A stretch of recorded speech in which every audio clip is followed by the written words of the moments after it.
సంబంధించిన బిట్స్ నేర్చుకున్నాము. ఆర్టికల్ 150 కేంద్ర రాష్ట్రాల జమా ఖర్చులు అంటే అకౌంట్స్. కేంద్ర రాష్ట్ర ప్రభుత్వాల జమా ఖర్చులు అకౌంట్లు కాగ్ సలహాపై రాష్ట్రపతి నిర్ణయించిన నమూనాలో ఉండవలెను. అలాగే article 151 audit reports. Article 151 class 1 ప్రకారం కేంద్ర ప్రభుత్వ జమా ఖర్చులకు సంబంధించి కాగ్ యొక్క నివేదికలను రాష్ట్రపతికి అందజేయవలెను. రాష్ట్రపతి వాటిని పార్లమెంటులోని ఉభయ సభల్లో ప్రవేశపెట్టే ఏర్పాటు చేయవలెను. నెక్స్ట్ ఆర్టికల్ 151(2) ప్రకారం రాష్ట్ర ప్రభుత్వ జమా ఖర్చులకు సంబంధించి కాగ్ యొక్క నివేదికలను గవర్నర్కు అందజేయవలెను. గవర్నర్ వాటిని శాసనసభలో ప్రవేశపెట్టే ఏర్పాటు చేయవలెను. ఇది చాలా పెద్దగా ఉందండి. మనం షార్ట్కట్లో నేర్చుకుందాము. నెక్స్ట్ కాగ్లోని కొన్ని ఇంపార్టెంట్ బిట్స్. రాష్ట్రాలలోని అన్ని అకౌంటెంట్ జనరల్ కార్యాలయాలు కాగ్ పరిధిలోనే పనిచేస్తాయి.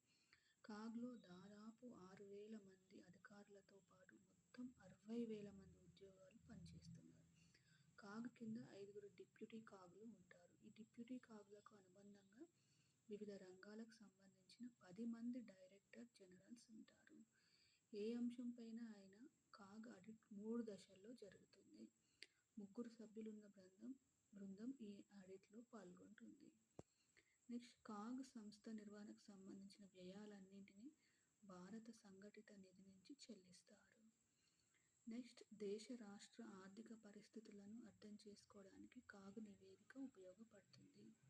నెక్స్ట్ కాగ్ ఆర్థిక కమిటీ అయిన పబ్లిక్ అకౌంట్స్ కమిటీకి తత్వవేత్తగా, స్నేహితుడిగా, మార్గదర్శకుడిగా వ్యవహరిస్తాడు. మనల్ని అడుగుతాడు అకౌంట్స్ కమిటీకి ఎట్లా వ్యవహరిస్తాడు కాగ్ అని. నెక్స్ట్ కాగ్ బహుళ సభ్య సంఘం. కాగ్ను బహుళ సభ్య సంఘంగా మార్చాలని ఎవరు సిఫార్సు చేశారు? షింగ్లు కమిటీ సిఫార్సు చేసింది.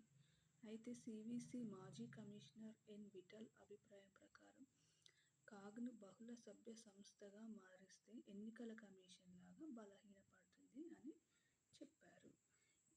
ఈ వీడియో మీకు హెల్ప్ఫుల్ అయితే ప్లీజ్ సబ్స్క్రైబ్ మై ఛానల్.